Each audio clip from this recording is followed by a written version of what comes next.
manufacturing. Well, manufacturing is one of South Dakota's largest industries. If you like planning, managing, and putting things together, then this career cluster is for you.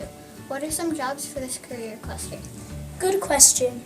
Here are some jobs that fall under our career cluster. Design engineers and electronics engineers.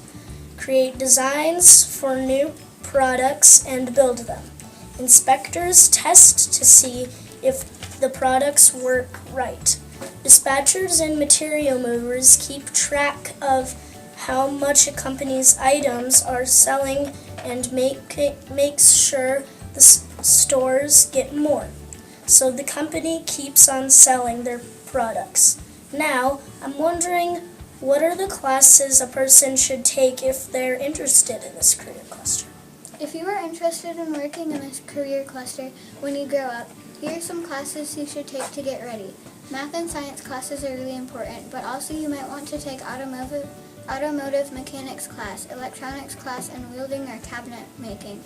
What are some activities or organizations a person should join to prepare for a job in this career cluster? If you want a head start on preparing for a job in this career cluster, you should try following activities. The following activities: DECA, FFA, Skills USA, Math Club, and Science Club. See our video from yesterday for more information on these organizations. And that's all for manufacturing. We hope you learned a lot. Remember, Cougars, always be safe, respectful, and responsible. Let's make today great.